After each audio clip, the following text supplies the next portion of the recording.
Hello and welcome back, and that is right. Today I want to talk about that brand new Synology 10GBE adapter. It's going to be a quick short video today. We've got some updated information on it. For those who didn't follow the previous videos, around about a week ago, at least at the time of recording, I'm not sure when you're watching this, we talked about a brand new pile of information that we had on new Synology hardware arriving. Some desktop, little bit of rack mount, a massive rack mount, and some other bits and bobs, updating stuff we already knew. But one of the really intriguing bits of information that came from all of that kind of data splurge over the course of about, 4 or 5 days, was that Synology are working on, or about to deploy, a new 10GBE adapter for their systems. We talked about a new 5-bay, the DS1522 Plus, and a new rack mount, the RS422 Plus, both of which I've got a little bit more information on, and I have updated their respective articles over on NAS Compares. But both of those systems arrived with 1 Gigabit Ethernet, and a number of you were like, what the hell, 1 GBE, you're kidding me. But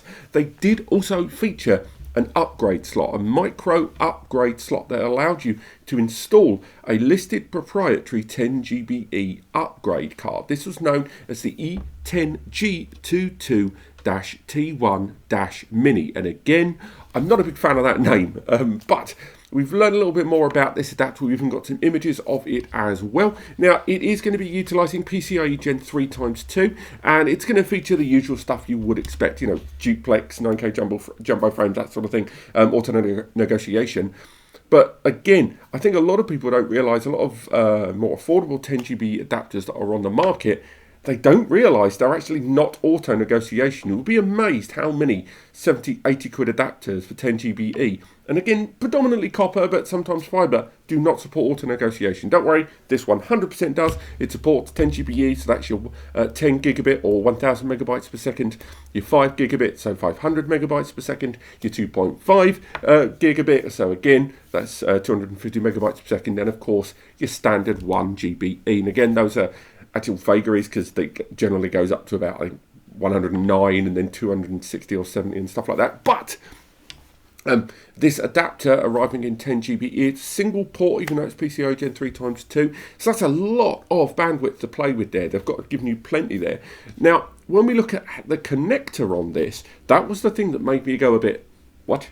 Because when you look at it, it's one, obviously it is Gen 3x2, which is an incredibly underused connection, really. When you look at a lot of PCIe SSDs that are in the market that use NVMe, for example, those are Gen 3x4 or Gen 4x4. Gen 3x2 is severely underused and more often used in micro adapter upgrades in larger server arrays, in large conglomerations of slot-in pods there.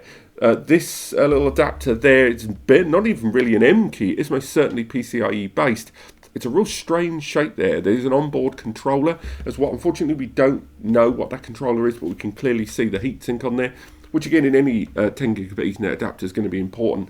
We don't have any information on pricing or release, but I will say this has cropped up in a lot of places. So I think this adapter is largely going to be available very, very soon. The only systems right now that it is supported by are the previously mentioned 5-bay 522 and the 4-bay 1U rack mount RS422, both of which we don't have any real information on release. However, the RS422 especially has started appearing on a lot more Eastern websites, and therefore I think that is the one we're going to see first, that 1U rack mount with this little 10GBE adapter there. And that's really it for everything we know about this adapter. Again, I've said the word adapter about a million times. Words completely lost all meaning. If you're doing a drinking game, you are long dead by now, my friend. But the E10G22-T1-Mini, hopefully when it arrives, what's going to be intriguing about this is one, that price tag, because we don't know anything about that. But on the one hand, this is going to be a proprietary piece of kit, and clearly on a bay that has been custom made for these Synology systems, but the pricing is still going to be within Synology's model. So I'll be really intrigued if it has a similar price point to, say, their own 10GBE adapter available over PCIe normally. Now, their PCIe adapter here, this is, I believe, Gen 3x4, so you can see that little connector there. I've removed the back plane, I was using it in a different system. This knocks around for about, I think the price may have differed slightly since I first reviewed it, so again, if I'm slightly off on the price, I apologise. This knocked around for about 125, 130 originally. Hopefully they gear a little bit below that with the price tag there, but again, it's always been a good adapter. I've used it in many, many videos prior to this one. But the result of this proprietary adapter is you can't use this newer adapter in any system that uses traditional PCIe architecture. And by that I mean larger systems like the 6-bay you have up there that's got a PCIe Gen 3x8 slot. Although you could technically slot it into that bay, because depending on the width there, but you wouldn't be able to interact with the connector, it wouldn't fit inside, and the vertical deployment that these cards normally go in are not going to work with this this new adapter very much running in a horizontal deployment there. So again, this adapter is going to be very, very centered on these new releases. It's not really going to be something you can utilize in any other pre-2022 system, or indeed any conventional PCIe upgrade Synology. But this has been everything we know so far about that 10GBE adapter. And again, things are going to come through thick and fast from Synology, I think, at the moment. So do subscribe. Everyone says that on YouTube, but if you do want to stay informed, it's just the right thing to do on this subject, all of NAS really. And again, if you've enjoyed the video, I found it useful, click like. And otherwise, if you need help choosing the right solution or want to stay on top of these updates as we learn about them, head over to NAS Compares. There's the free advice section to help you with genuinely free human-assisted advice. Donate, ignore it, use it, it's up to you.